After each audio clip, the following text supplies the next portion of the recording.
Si Yahweh ang aking pastol, hindi ako magkukulang. Pinapahimlay niya ako sa luntiang pastulan at inaakay niya sa tahimik na batisan. Pinapanumbalik ang aking kalakasan at pinapatnubayan niya sa tamang daan upang aking parangalan ang kanyang pangalan. Dumaan man ako sa madilim na libis ng kamatayan, wala akong katatakutan pagkat ika'y aking kaagapay. Ang tungkod mo at pamalo, aking gabay at sanggalang. Ipinaghahanda mo ako ng salo-salo na nakikita pa nitong mga kalaban ko. Sa aking ulo, langis ay binubuhos. Sa aking saro, pagpapalay lubos-lubos. Kabutihat pag-ibig mo sa aki di magkukulang, siyang makakasama ko habang ako'y nabubuhay, at magpakailanmay sa bahay ni Yahweh mananahan. Sama-sama po tayong umawit ng awit ng pagpupuri.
sapagkat ang lahat ay nagkasala at walang sino mang nakaaabot sa kaluwalhatian ng Diyos.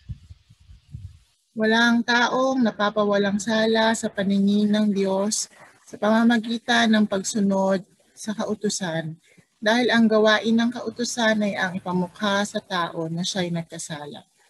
Magkaroon po tayo ng sandali ng katahimikan at pagdidiliti.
Mga kapatid, kung tunay nga po nating inihahayag at pinagsisisihan ang ating mga kasalanan, ay tunay na makakatiyak tayong patatawarin nga ng ating Panginoong Diyos ang ating mga kasalanan.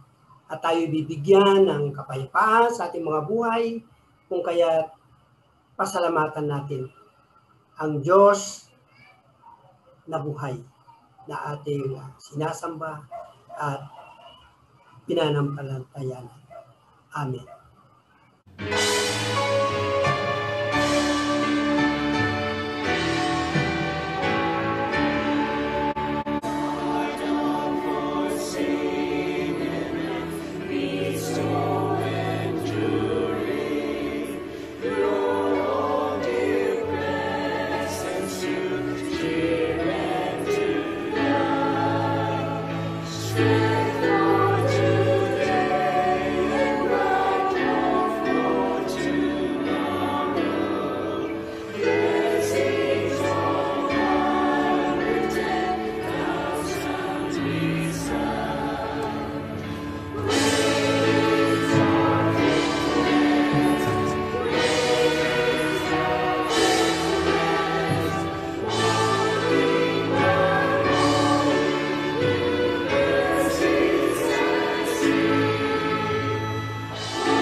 Magandang umaga po sa ating lahat.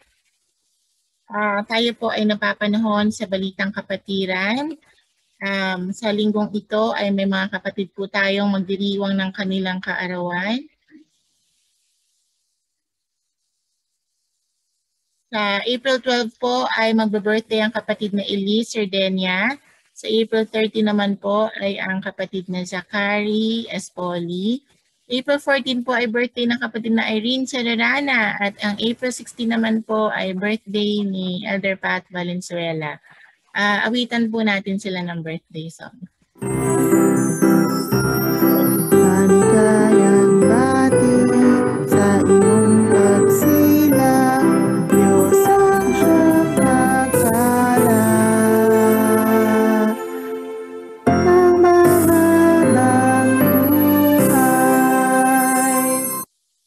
Muli, happy birthday po sa mga magdiriwang ng kanilang kaarawan sa linggong ito. Para naman po sa financial report, so ang mga coming schedules po natin, ang UCM po, ang Sunday School nila ay mamayang hapon alas 3, CWA Thursday 7 p.m., CEN every other Friday 8 p.m., KCKC and Junior CYFI Saturday 2 p.m., CYF Saturday 4 p.m. at CYAF Saturday 8 p.m. Patuloy pa rin natin ginagawa ang ating Midweek Bible Study every Wednesday at 7 p.m. Gayun din po ang ating prayer ministry ay gusto tayong imbitahan sa isang Zoom meeting. May title na The Spiritual Frontliner Character.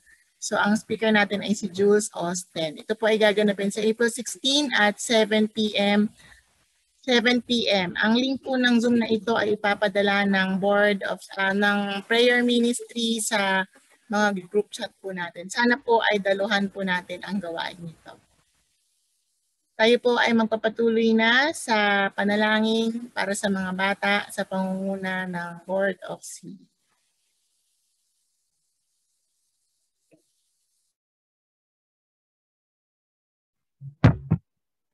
Kung meron po kayong kabataan sa inyong tabi o sa inyong bahay, tabihan po natin sila at ipanalangin.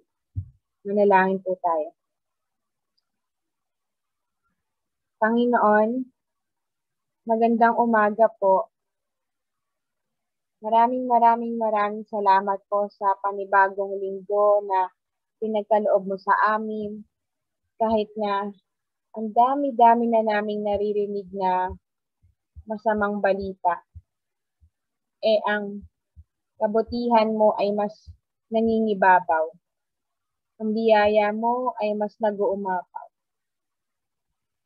Ngayong umaga, Panginoon, ilalapit namin ang buhay ng aming mga kabataan sa iglesia. Lord, more than 1 year na po ang lockdown namin, pero Panginoon, kahit kailan, hindi ka nagkulang sa amin. Bagkos masigit pa ang pinagkaloob mo sa amin. Panginoon, mas patuloy mong gabayan ang aming kabataan. We pray for their physical, emotional, spiritual, and mental health. Kayo na po ang, alam po namin, kayo po ang nakakaalam ng mas ikabubuti nila. Let your will be done sa buhay nila. Panginoon, patuloy din namin nilalapit ang aming kabataan na nakakaranas ng kalungkutan, depression, anxiety, o pressure sa mundo. We pray, Lord, na ma-overcome nila ito basta lumapit lang sila sa iyo dahil ang lahat ng ito ay mawawala. Gamitin mo ang tamang tao para gabayan sila, lalo na sa mapanubok na panahon ito. Na hindi sila nag-iisa dahil andyan ka at ang buong kapatiran upang maggabayan sila ng tama. Panginoon, kayo na po nawa ang manguna sa buhay nila. Lumaki nawa sila nang naglilingkod sa iyo at sumunod nawa sila sa iyong utos, pati na rin sa kanilang mga magulang at sa mga nakakatanda ng iglesia. Ito po ang aming samot dalangin sa pangalan ni Jesus. Amen.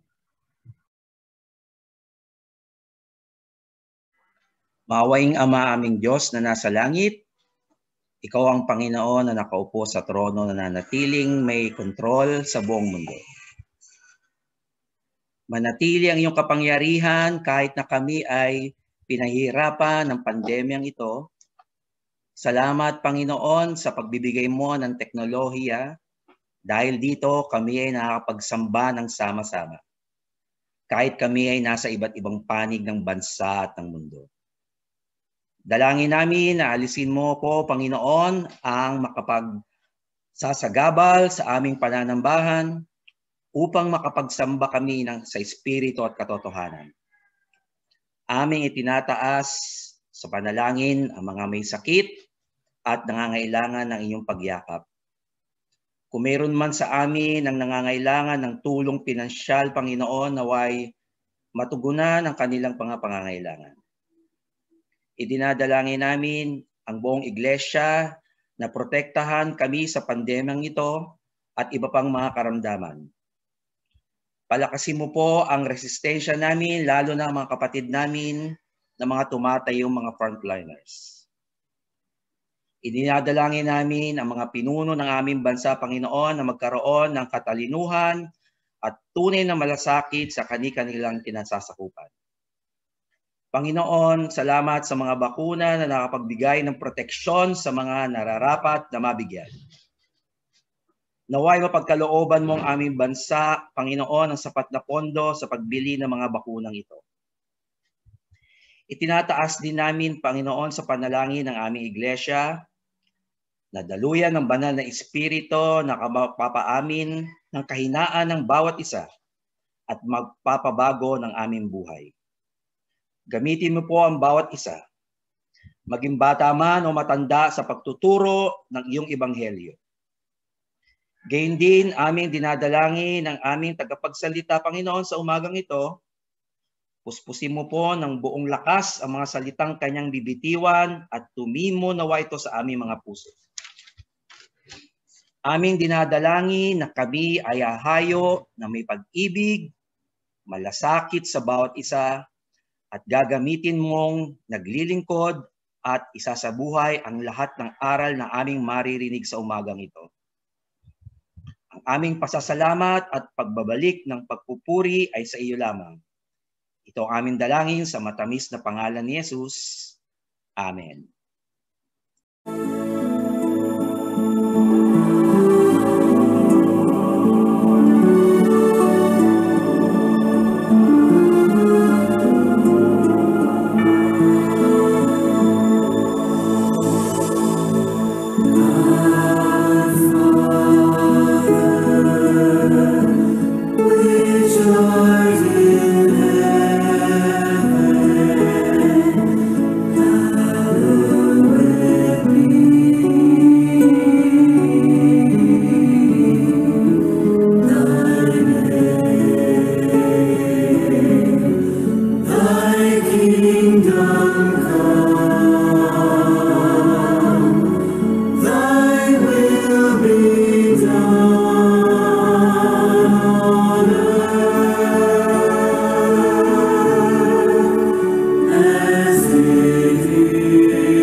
Para po sa pagbasa ng banal na kasulatan, ating pong buksan na ang aklat sa Juan 20:11 hanggang 18 po.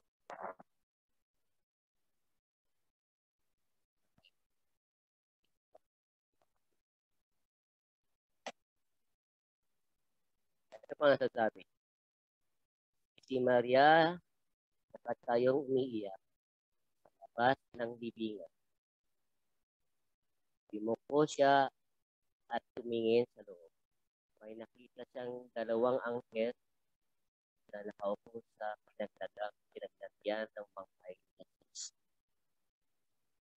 Ang isa ay gawa sa gawing ulunan at ang isa na may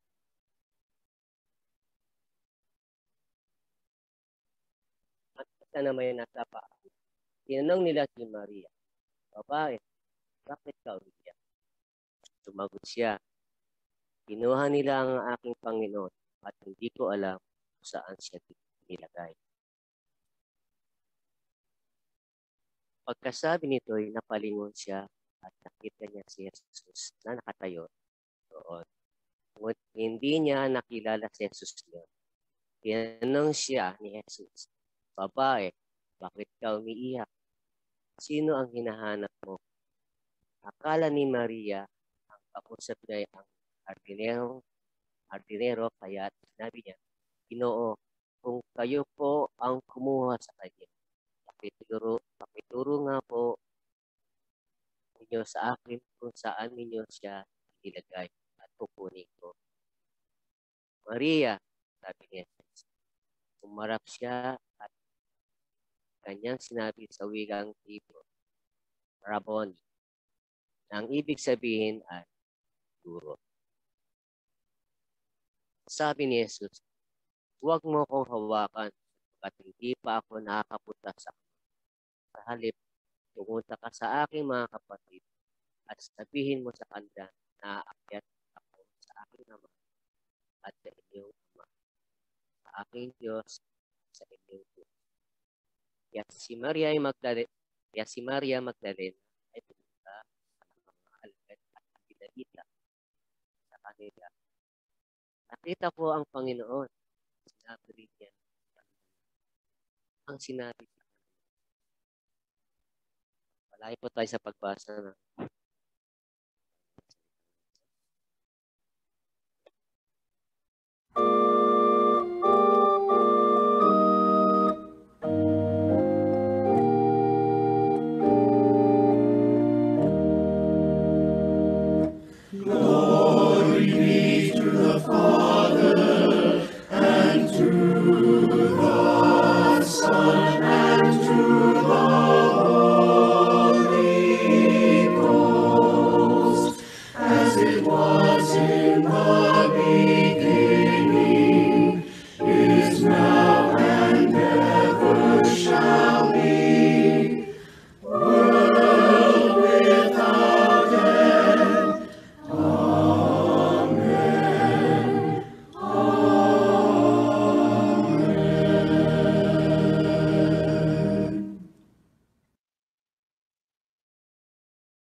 Ihanda po natin ang ating sarili sa pakikinig ng mensahe sa pamamagitan ni Reverend Robert Eslabon.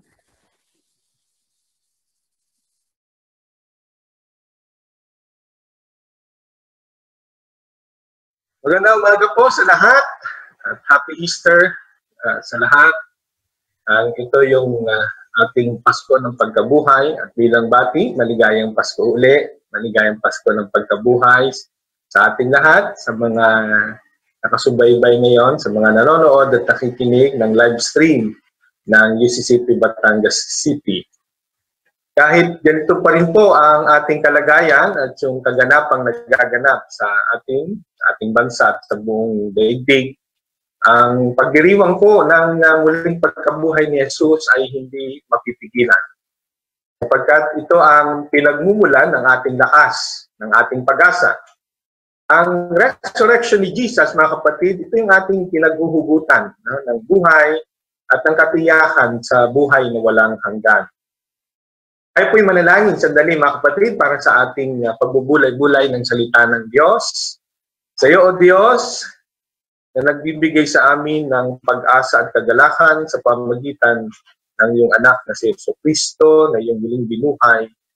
Narito po muli ang pakikinig ng iyong iglesia, ng iyong mga anak sa iyong aral, na manariwa sa amin, o aming Diyos, ang kapangyarihan ng muling pagkabuhay ng iyong anak na si Jesucristo. At ito ang aming panghawakan, at ito ang aming panaligan, na kahit na may banta ng karamdaman na nagdudulot ng kamatayan sa marami sa ngayon dahil sa pandemic na nakaranasan ng buong daigdig, nagpapatuloy po kami sapagkat sa iyo, o aming Diyos, ang buhay ay katiyakan at maging ang kamatayan ay napapagtagumpayan. Ito po ang iyong aral, aming Panginoon, na aming pagbubulay-bulayan mula sa iyong salita, ang iyong pagpapala sa amin at sa iyong lingkod sa pangangaral ng iyong mga salita ang sumaamin. Sa pangalan ni Kristo Jesus, ito po ang aming dalangin. Amen. Ang ating ebanghelyo po ngayon sa umagang ito na ating pinagdiriwang ang linggo ng pagkabuhay ay tumatalakay po ito sa mga kaloob at aral ng muling pagkabuhay ni Jesus. Ito'y sa pamagitan ng isang babae, si Maria Magdalena, na unang nakasaksi sa pagkabuhay ng ating Panginoon. Ano ba yung mga kaloob at biyaya ng muling pagkabuhay sa atin ngayon, sa kalagayan at sa ating panahon ngayon? Ano ang hatid na lakas ng ating pagdiriwang ngayon sa kaganapan, sa kalamidad at sa pandemic na ating nararanasan ngayon?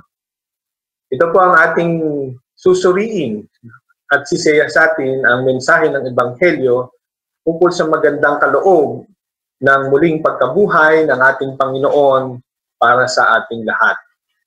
Una po, mga kapatid, ang mensahe po ng muling pagkabuhay ni Jesus ay nagtitiyak na kapiling natin lagi si Jesus. Kapiling natin lagi ang ating Panginoon. Sa ating ebanghelyo, makikita natin na si Maria Magdalena ay umiiyak na nakatayo sa labas ng libingan ni Jesus. Ang pag-iyak na ito ni Maria Magdalena ay nagpapahayag ito ng damdamin ni Maria sa kamatayan ni Jesus. Ang iyak na ito ay nagsasabi po ng kabiguan, kawalan, at katapusan ng lahat. O, ganyan ho ang dahilan ng pag-iyak ni Maria. Umiiyak si Maria sapagkat wala na si Jesus, ang taong kanilang inaasahan, ang Panginoon na kanilang pag-asa. Di ba po ba sa mga taong naulila, iniwan, at nilisan ng kanilang mga mahal sa buhay, ang pag-iyak ang kanilang lakas. Ang pag-iyak ang nagiging reaksyon o depensa nila laban sa kalungkutan. Kaya upang lumakas ang pagharap nila sa pagsubok, dinadaan nila sa iyak. Ang iyak ay ang bunga ng emosyong nasaktan, na nagbibigay ito ng lakas upang mapawi ang damdaming nahirapan at nasugatan. Ito si Maria, mga kapatid. Hindi po ba ganito din ang reaksyon natin kapag may mahal tayo sa buhay, na nasawi, nasaktan, at nawala? Pag-iyak. Inilalabas natin sa pag-iyak dahil ito lamang ang pangdepensa ng ating katawan laban sa nahirapan, nasugatan, o nasaktang damdamin. Naalala ko po ang kwento ng isang batang naiwan sandali ng ina sa isang section ng department store. Ito po yung kwento ng isang batang naiwan na hindi na malaya ng ina sa isang section ng department store. Yung bata ay pauli-uli, patingin-tingin, samantalang yung ina, pumipili ng damit na bibilhin niya sa di kalayuan naman, doon din sa lugar ng bata. Biglang pumalahaw ng iyak yung bata. Ang lakas ng iyak ng bata. Nagulat yung mga sales lady at yung mga taong namimili doon. Yung pala, hindi na makita ng bata yung kanyang ina. Hinahanap na pala ng bata yung kanyang ina sa kanyang tabi. Sabi ng bata na habang umiiyak, "Mama, nasaan ka? Mama!" habang umiiyak. At walang ano-ano po, biglang sumulpot ang ina na ito pala'y naroon lang sa kabilang section. Nakita niya yung ayos ng anak na umiiyak. Kaya sinabi niya ang ganito na habang umiiyak ang bata, "Anak, nandiyan lang ako sa kabila, nakikita kita, tahan na." Ganito po tayo kung minsan sa ating nararanasan tulad ng bata. Sa iyak natin dinadaan ng kalungkutan at maging ang ating pagkatakot. Ito si Maria Magdalena. Na akala ni Maria Magdalena, wala na. Wala na si Jesus sa kanilang buhay. Ngunit doon po sa talatang 15 ng ating ebanghelyo, makikita natin dito na ang Panginoong Jesus ay nakatayo lang pala malapit sa Kanya. Hindi agad nakita ni Maria Magdalena si Jesus. Akala niya ito isang hardinero lamang na naroon upang tignan ang mga halaman. Yung pala, kanina pa pala naroon si Jesus. Si Jesus na muling nabuhay. At hinihintay pala ni Jesus na makilala siya ni Maria Magdalena. Kaya't sinabi ni Jesus kay Maria, "Bakit ka umiyak? Sino ang hinahanap mo?" Ang tanong na ito, mga kapatid, ay ang tinig ni Jesus. Ngunit hindi pa rin makapaniwala si Maria sa sandaling yon. Akala pa rin niya ay ang hardinero. Kaya't ang ginawa ni Jesus, siya ay humarap kay Maria at pinakita niya kanyang mukha. kay Maria Magdalena. At dito nagulat si Maria. Sinabi niya kay Jesus ang ganitong salita, Rabuni, Guro. Ang ibig sabihin po nito ay, Guro, buhay po kayo. At dito tumigil ng pag-iyak si Maria Magdalena. Tulad po ng bata na nang nawala sa department store, nahanap sa kanyang ina, yung pala'y naroon lamang sa kanyang tabi. Tulad ni Maria Magdalena, akala natin iniwan na tayo, inabandano na tayo ng Panginoon. Iyak tayo ng iyak. Tulad ngayon sa nangyayari sa atin ngayon, itong pandemic na ito, marami sa atin na naghahanap sa presensya ng Diyos. Nasaan na ang Diyos sa panahong ito? Nasaan na ang Diyos sa kalagayang ito na ating nararamdaman? Iniwan na ba tayo ng Diyos? Nawala ba ang Diyos sa panahong ito? Ganito ang marami sa atin. Lalo na sa mga hindi nakakaintindi sa kapangyarihan at sa soberenya ng Diyos na siya ang omnipresent. Sa lahat man ng lugar ay narito, sa lahat man ng panahon, sa lahat man ng kasaysayan ng tao sa daigdig na ito, nandoon ang ating Panginoon. The omnipresence of God. Kasama-sama natin ang presensya niya sa ating buhay. Nag-aantay na kausapin. Ang Diyos, ang Panginoon, ay nag-aantay lang na ating kausapin. Nag-aantay na marinig ang ating pag-iyak sa ating panalangin ngayon, tulad ni Maria. Hinihintay tayong lumapit sa Kanya. Buhay siya. At kailangang makilala natin siya sa kalagayan ngayon. Na tayo'y nalulungkot, na tayo'y natatakot, na tayo'y nahihirapan sa nangyayari sa atin ngayon, bunga ng kalamidad na ito, itong pandemic na ito. Gusto ko po yung iniwang salita ni Jesus dun sa Matthew chapter 28, verse 20, bago siya pumanhik sa langit. At ito ang nagbibigay ng katiyakan na si Jesus ay kasama-sama natin at kapiling natin. Sabi sa Matthew chapter 28, verse 20, na sinabi niya sa kanyang mga alagad, tandaan ninyo, at ito rin yung pinatatanda sa atin ng ating Panginoon, tandaan ninyo, isipin ninyo, na ang sabi ni Jesus, ako'y laging kasama ninyo hanggang sa katapusan ng sanlibutan. Amen? Hanggang sa katapusan ng sanlibutan, tignan niyo po, no? Kapiling natin ang ating Panginoon. Ano man ang mangyari? Ano man kaganapan na nagaganap sa daigdig na ito? Ang sabi ng ating Panginoon, ako'y laging kasama niyo hanggang sa katapusan ng sanlibutan. Wow! Mga kapatid, bakit po tayo iiyak? Bakit po tayo iiyak sa takot? Bakit po tayo iiyak na maiwanan ng iba? Kapiling na pala natin ang buhay na Kristo, ang buhay na Jesus sa ating pamumuhay ngayon.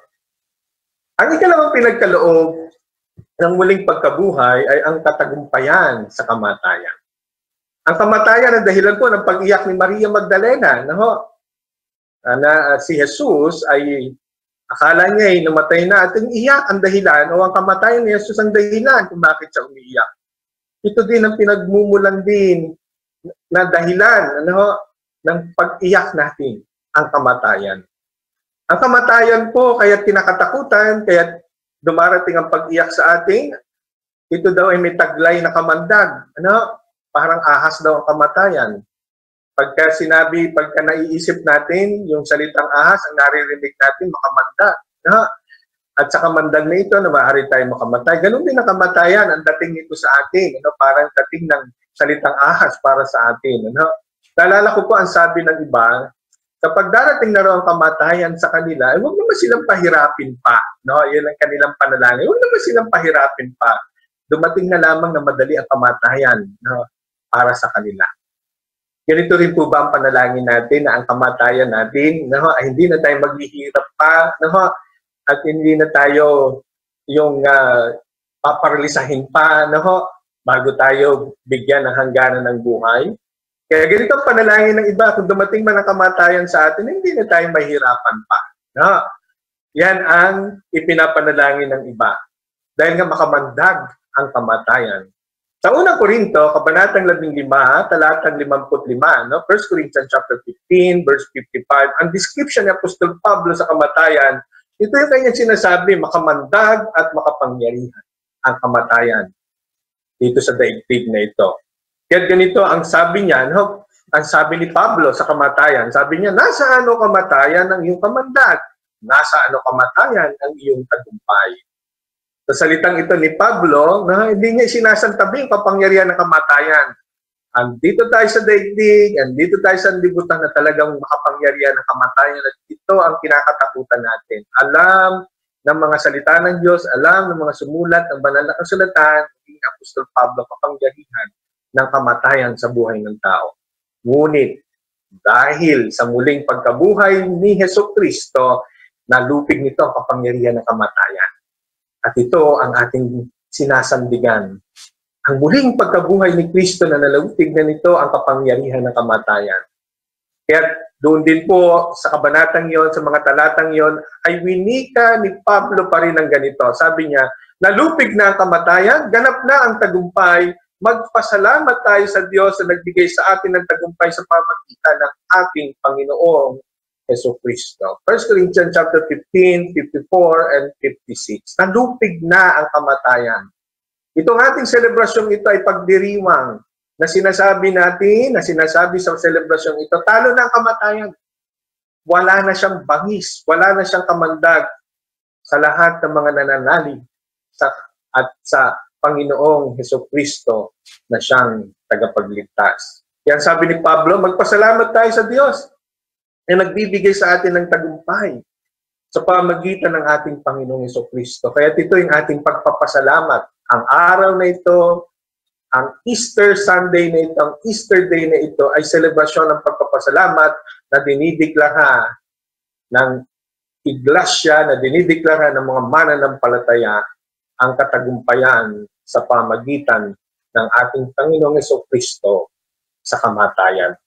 Wala nang kamandag ang kamatayan, wala nang bagsik ang kamatayan.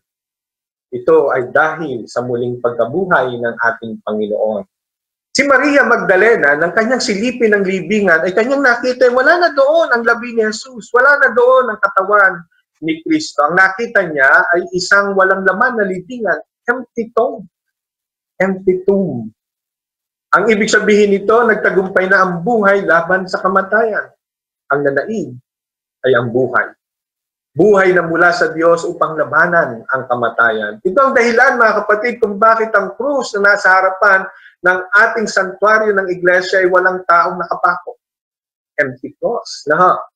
Itong pagkakaiba natin sa ibang simbahan, na ang ating krus ay walang taong nakapako. Sapagkat naniniwala tayo na si Jesus ay nagtagumpay na. Nagtagumpay na sa kamatayan. Nagtagumpay na sa kamatayan sa krus. Ang krus po natin ay simbolo na ng katagumpayan at simbolo ng kagalakan. Ganyan natin tinitignan ng mga ebanghelikong protestant kung paano natin binibigyan naman ng pagpapahalaga ang krus na nasa ating harapan. Hindi na ito simbolo ng paghihirap, hindi na ito simbolo ng karamdaman o kasakitan at kamatayan. Simbolo na ito ng muling pagkabuhay ng katagumpayan at simbolo ng kagalakan. Ganito natin tignan ang krus na nasa ating iglesia. Matapos po ang pag-iyak ni Maria Magdalena at nang makita niya ang libingan na wala na doon si Jesus, napalitan nito ng kagalakan. Napalitan nito ng pag-asa sapagkat nakita ni Maria si Jesus ay muling nabuhay.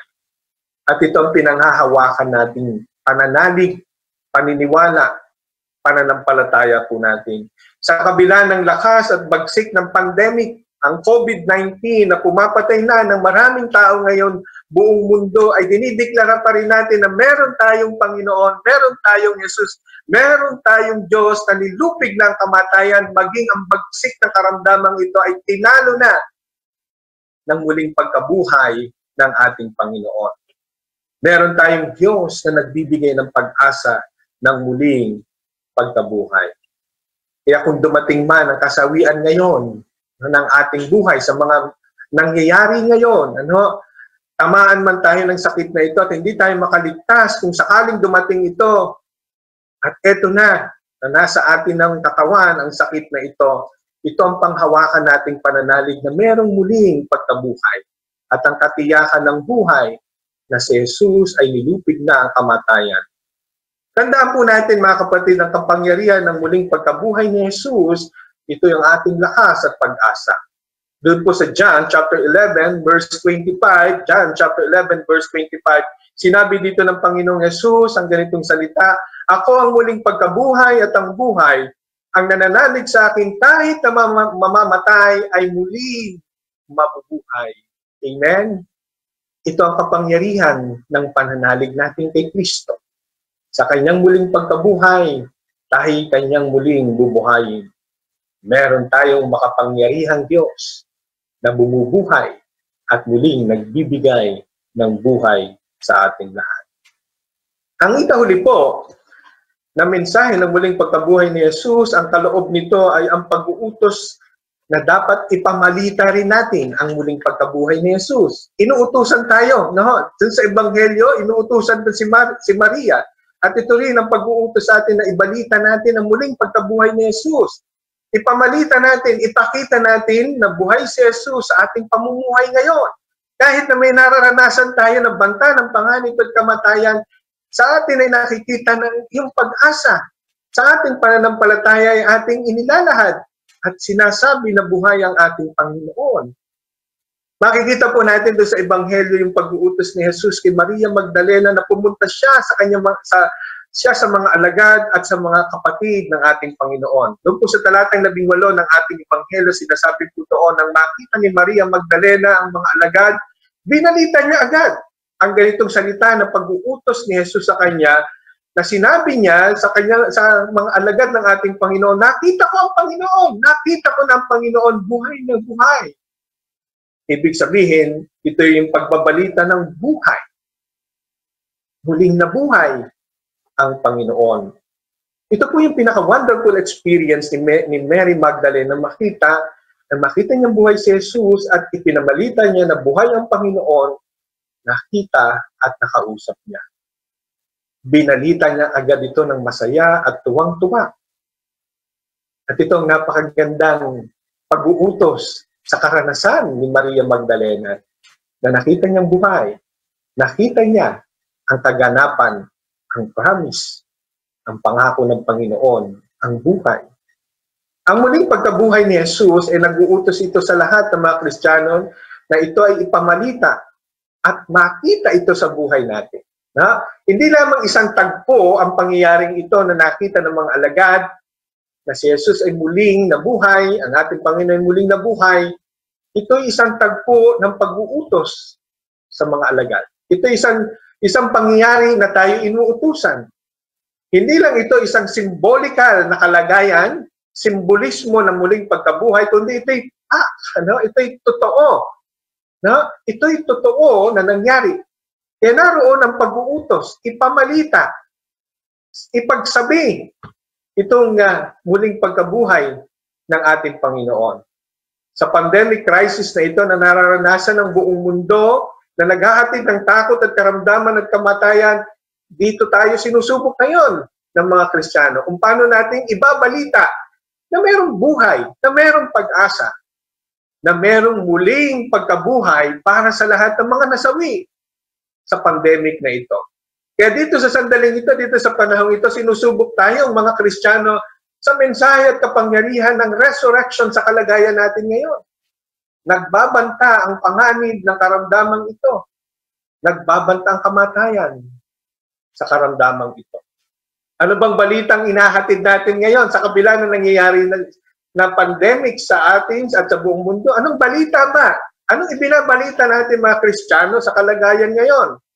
Naalala ko po si Pastor Joey na nag-post sa kanyang Facebook, sa kanyang Facebook account, sa kanyang sinabi ang palaala sa lahat ng simbahan, lalo na sa mga pastor. Ang sabi ni Pastor Joey Umali, I call on pastors from any denomination, let's not contribute to the spirit of hatred, division, doubt, and hopelessness. We are ministers of the gospel. And sabi niya, the mission we receive from Christ is to preach and practice faith, hope, and love. Let us be instruments of reconciliation rather than fragmentation. Let us build rather than destroy. Magandang palaala ito mga kapatid. Sa lahat ng mga mananampalataya, sa lahat ng Kristiyano, at lalo sa mga nagdadala ng pangangaral ng salita ng Panginoon sa panahong ito, na ang ating itayo, na ang ating itatag ay ang pagkakasundo. na ang ating itayo at ating itatag ay ang buhay. Ang ibalita ay ang pag-asa. Ang ibalita ay ang pagkakasundo. Ang ibalita ay ang pananampalataya. Ang ibalita ay ang pag-ibig ni Jesus na bumubuhay sa atin. Mga kapatid, ito ang paalala ko po sana. Huwag na sana tayong makasangkot pa sa lumilikha ng alitan ng mahirap at middle class ngayon. Mukhang pinagsasabong ang dalawang sektor na ito tungkol sa social amelioration program ng ating pamahalaan. Tungkol sa ayuda at tulong na ibinibigay sa ngayon, lalo na para sa mga mahihirap. At ito pa ang ibinabalita ng iba at mukhang nakikisangkot pa tayo na pinag-aaway natin ang dalawang sektor na ito. Dahil ang programa raw na ito ay para daw sa mahirap. E paano naman daw ang middle class na siya daw nagpupuno ng buwis ng gobyerno? Ito na, no? Ito na yung balita ng pag-aalitan, ng pag-aawayan. Huwag na sana tayo makisangkot doon. Hindi po tayo ganito, mga kapatid. Tayong mga naniniwala sa kapangyarihan ng resurrection ni Christ, pagtulong ang pangunahin sa ating misyon. Upang ibalita natin na may pag-asa at may buhay pa. Huwag na tayong makisangkot doon. Ang ibalita natin ay pagkakaisa. Kung tayo may kakayanan at sagana naman tayo sa na-imbak nating pagkain at meron tayong makain, yung iba na alam natin na walang-wala sa panahon ito, tulungan natin sila. At kung ikaw naman ay isang mahirap, at walang-wala, ito dapat pakinggan ng simbahan ngayon. At manawagan din kayo, kung tayo may mga membrong mahihirap, manawagan kayo sa ating kapatiran. Na sa inyong kalagayan ay hindi nyo nakaya dahil sa inyong kailangan na makakain. Ganun po ang simbahan. Ang pagtutulungan, ang pinakamahalaga ngayon, ang pagkakaisa, ang pagmamalasakitan. Yan ang pag-asa, yan ang buhay, yan ang itinuro sa atin ng Panginoon sa panahong ito ng pandemic. Meron naman po, mga kapatid na nagbabalita, no, pinopost pa sa Facebook, no, yung bilang ng mga namatay, yung nadadagdagan, tuwang-tuwa pa sila na tumataas ang bilang ng mga namatay at mga nagkakasakit sa panahon ngayon. Huwag na po ninyong gawin ito, mga kapatid. Huwag niyo nang post yun. Lalo tayong yung mga fake news. Huwag niyo nang gawin yun. Trabaho na po ng media yan, na magbilang ng record. Hindi trabaho yan ng mga Kristiyano. Ang trabaho natin ay manalangin ngayon. Ang trabaho natin ay magpasalamat sa Diyos sa kanyang pagpapagaling doon sa mga taong tinamaan ng sakit na ito. At gayon din, ang kaloob niya na buhay na walang hanggan. Yan ang isang pinagpapasalamat natin ng mga mananampalataya sa panahon ito. Kahit na dumadanas tayo ng kahirapan ngayon, kapighatian at itong karamdamang ito, na huwag na tayong tagapagbalita pa ng kawalang pag-asa ng kamatayan. Narito na ito. Harapin na natin ang katotohanan, ang realidad, ang karamdaman ito. Kaya tayo, itong muling pagkabuhay na ito, itong selebrasyon natin ng muling pagkabuhay ng ating Panginoon, pinapaalalahanan tayo. Ang ibalita natin ay ang pag-asa, ang ibalita natin ay kapangyarihan ng Diyos, ang ibalita natin ay ang ganap na pagpapagaling ng ating Panginoon. Kung hindi man dito sa lupa, ay yung kamatayan ang nagiging ganap na pagpapagaling na ibinibigay niya sa atin sapagkat may buhay na walang hanggan. Gusto ko po yung sinabi ni Pablo sa 1 Corinthians chapter 1, verse 8 to 9. Yung kanyang uri ng pagpapalita, no? Yung kanilang naranasan na kapigatian. Tingnan niyo po ang klase ng pagbabalita ng ating ni Apostol Pablo sa 1 Corinthians chapter 1, verse 8 to 9. Anong sabi po niya dito? Mga kapatid, sabi niya, ibinabalita namin sa inyo ang mga kapigatian na dinaranas namin. Sabi niya ganon. Napakabigat. Diba? Ganyan din na naranasan natin. Napakabigat yung kapigatian. At ang sabi po ni Apostol Pablo roon sa kanyang pagbabalita, akala namin dumating na ang aming oras. Ngunit nangyari yun upang huwag kaming manalig sa aming sarili. Tingnan niyo, upang huwag kaming manalig sa aming sarili, upang hindi kami maging makasarili. Sinasabi ni Pablo, kung hindi sa Diyos ang aming pananalig na muling bumubuhay sa mga patay. Amen? Ganyan po ang uri ng pagbabalita. Ipinapakita niyo po doon sa inyong pagbabalita kapangyarihan ng Diyos. Ibinabalita natin ang pananampalataya natin sa panahon ito. Ibinabalita natin ang pananalig natin tungkol sa kapangyarihan ng Diyos na bumubuhay muli. Yan ang pagbabalita ng muling pagkabuhay na gustong mapakinggan ng Diyos sa panahong ito na naranasan natin ang pandemic. Tandaan niyo po, mga kapatid, tayo mga Easter people. Hindi na po Biyernes Santo. Na wala naman Biyernes yung tinatawag nating Good Friday people. Tapos na yon. Hindi na pang Biyernes Santo ang ating buhay. Tayo ay nasa muling pagkabuhay. Inaalala na lamang natin ang kasaysayan ng kamatayan ni Jesus sa krus, ngunit ang ating pinanghahawakan sa ating paglalakbay sa daigdig na ito ang kapangyarihan ng muling pagkabuhay. Tayo yung mga Easter Christian people na naghahatid ng balita ng buhay, ng pagliligtas, ng pag-asa. Ito ang ating pananampalataya sa Diyos. At dapat nakikita ito sa ating buhay at maging sa ating pamumuhay ngayon, ang kapangyarihan niya ng muling pagkabuhay. Ang binabalita natin sa lahat ng panahon, sa lahat ng oras, sa lahat ng kalagayan, buhay si Jesus. Buhay ang ating Panginoong Jesus. Maririnig ito sa ating pananalita na nakikita ito sa ating pamumuhay. Magandang Pasko ng Pagkabuhay muli. Ito po ang inyong pastor sa pangalan ng Ama, ng Anak, at ng Banal na Espiritu. Amen. Maraming salamat po, Pastor Obet. Tayo po ay magpapatuloy na sa pagdiriwang ng banal na hapunan.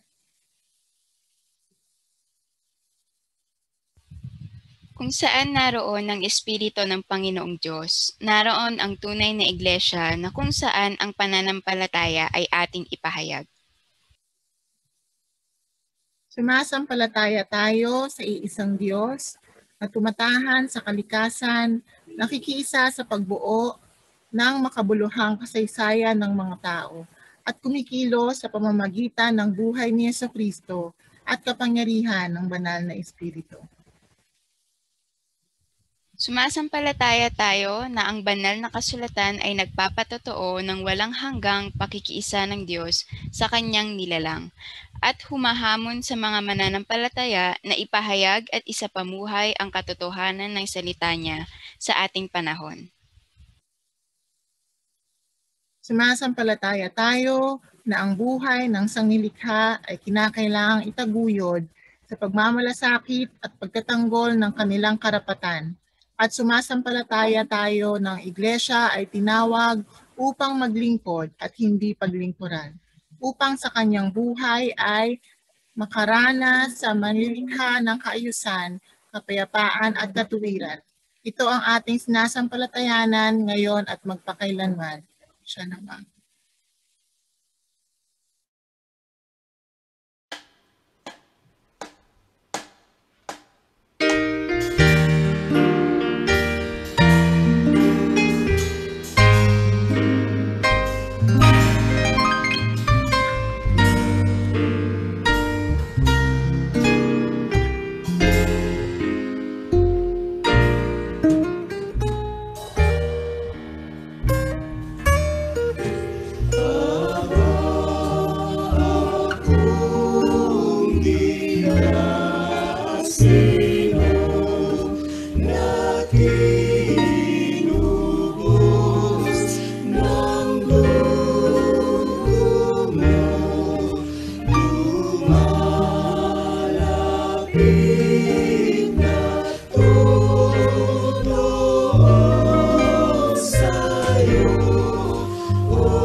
Mga kapatid, bago natin ganapin ang pagtanggap ng komunyon, akin po munang babasahin ang salita ng institusyon na nagmula sa unang Korinto, Kapitulo 11, mga talata 23 hanggang 29, na ganito ang sinasabi.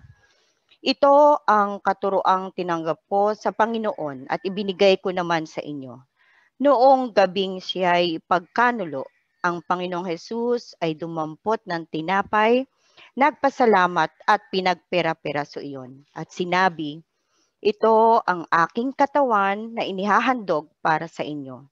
Gawin ninyo ito bilang pag-alaala sa akin. Matapos maghapunan, dumampot din siya ng kopa at sinabi, ang kopang ito ang bagong tipan ng Diyos na pinagtibay ng aking dugo. Tuwing iinumin ninyo ito, gawin ninyo bilang pag-aalaala sa akin.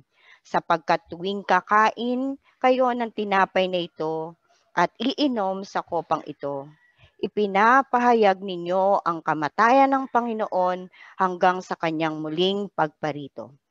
Ang sinumang kumakain ng tinapay at umiinom sa kopa ng Panginoon sa paraang di nararapat ay nagkakasala sa katawan at dugo ng Panginoon. Kaya't dapat siyasatin ng tao ang kanyang sarili bago siya kumain ng tinapay at uminom sa kopa. Sapagkat ang sinumang kumakain at umiinom ay kinikilala ang kahalagahan ng katawan ng Panginoon ay kumakain at umiinom ng kahatulan laban sa kanyang sarili. Pinagpala tayo ng Diyos sa pagkabasa ng kanyang mga salita. Tayo po ay manalangin. Panginoon Diyos, amang nasa langit, sa aming pagharap sa hapag na ito, ikaw ay aming pinupuri at pinasasalamatan sa malaking halaga na iyong binayaran kung paanong ang libadura ay nagpaalsa ng tinapay, gayon din ang pag-alsa ng matagumpay mong pagkabuhay muli mula sa kamatayan bilang Panginoon ng lahat ng Panginoon at bilang aming minamahal na tagapagligtas.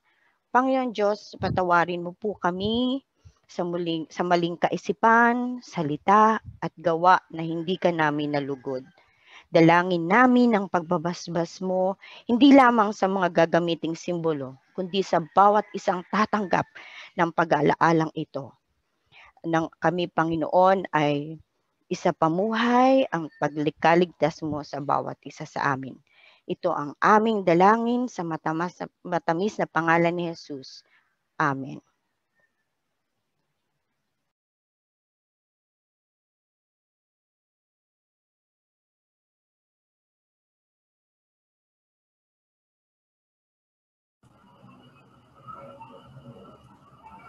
Atin ngayong pagsaluhan ang simbolo ng katawan ng ating Panginoon na inalay para sa atin.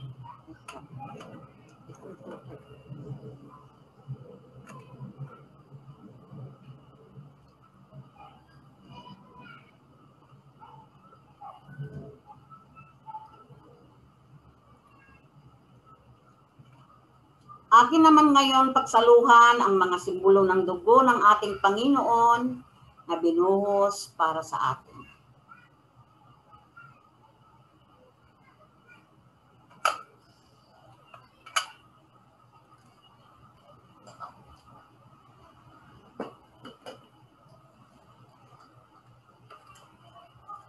Tayo pa'y manalangin. Salamat po dakilang Diyos sa biyayang ito na kaloob mo sa amin bilang kapahayagan ng pakikiisa namin ng anak mong si Jesus at pakikiisa na rin namin lahat na sumasampalataya sa iyo sa Espiritu at sa katotohanan. Salamat po sa kapatawaran ng kasalanan at sa katiyakan ng kaligtasan. At salamat po sa dakilang pag-ibig mo sa amin na mga makasalanan na iyong pinatawad. Nawa sa pamamagitan ng gunitang ito ay lalo ka pang mahayag sa aming mga buhay upang maging salamin ng iba sa kanilang pagsunod. Ito po ay ipinapasalamatan namin sa iyo sa natatanging pangalan ng aming Panginoong Hesukristo. Amen. Bless the Lord, oh my soul, worship His holy name. Sing like never before, oh my soul, I worship Your holy name. The sun comes up, it's a new day.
Tayo po ay manalangin.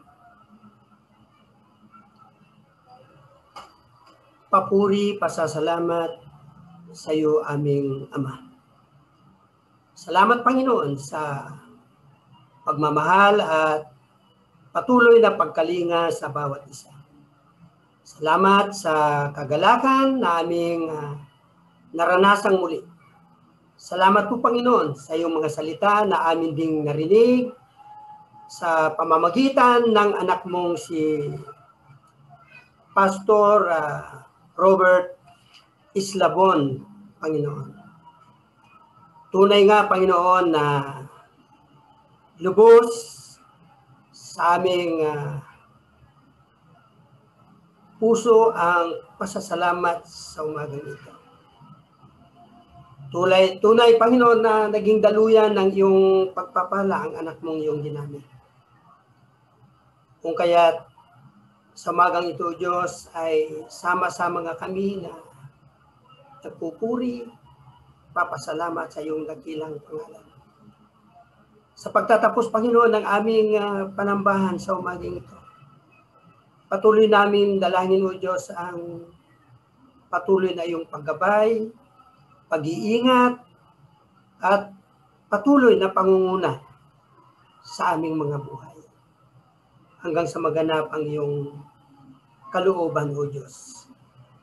Panginoon, pagpalain mo po ang iyong mga anak sa amanda ko sila naroon. Ingatan mo at samahan mo po sila.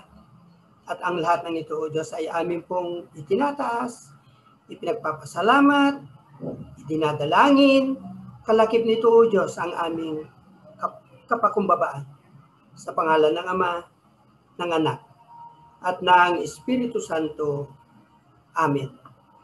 At ngayon mga kapatid ay tanggapin po natin ang pagpapala mula sa ating Panginoon Diyos. At ang pag-iingat ng makapangyarihang Diyos ay ating taglayin. Kalungin din tayo ng banayad na pananggalang ni Jesus laban sa hibo ng sanlibutan. At kasihan din tayo ng tanglaw at kaaliwan ng Espiritu Santo, ngayon at magpakailanman. Amen at amen.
Mapagpalang umaga po muli sa ating lahat mga kapatid.